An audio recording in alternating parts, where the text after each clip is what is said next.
మలబార్ తీరం కేరళ రాష్ట్రంలో దక్షిణ భాగంలో ఉంది. బంగాళాఖాత తీరప్రాంత మైదానాలు వెడల్పుగా ఉంటాయి మరియు అధిక ఉపరితలం కలిగి ఉంటాయి. అవి ఒడిశాలోని మహానది నుంచి మొదలవుతాయి మరియు తమిళనాడులోని కావేరి డెల్టా వరకు విస్తరించి ఉంటాయి. ఈ మైదానాలు మహానది, గోదావరి, కృష్ణా మరియు కావేరి నదులతో ఏర్పడ్డాయి. అవి చాలా సారవంతమైనవి మరియు స్థానికంగా వివిధ పేర్లతో పిలుస్తారు.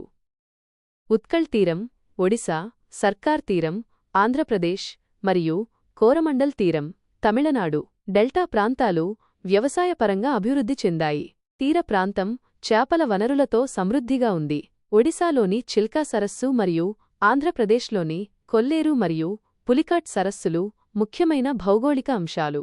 2 ద్వీప సమూహాలున్నాయి: బంగాళాఖాతంలోని అండమాన్ మరియు నికోబార్ దీవులు మరియు అరేబియా సముద్రంలోని లక్షద్వీప దీవులు.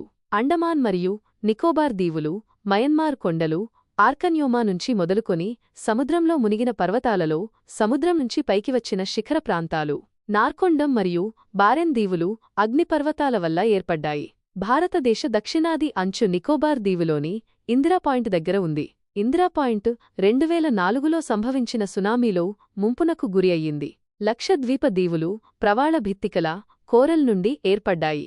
వాటి మొత్తం భౌగోళిక విస్తీర్ణం 32 చదరపు కిలోమీటర్లు.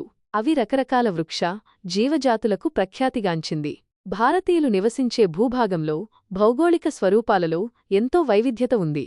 కొన్ని ప్రాంతాలు హిమాలయాల నుంచి ప్రవహించే ఉత్తుంగ నదులతో సాగు చేయబడగా, మరికొన్ని పశ్చిమ కనుమలు అక్కడి అడవులలో పుట్టిన వర్షాధార నదులతో సాగు చేయబడుతున్నాయి. అనేక ప్రాంతాలు నదీలోయ మైదానాలలో ఉండగా, మరికొన్ని కొండలలో ఉన్నాయి.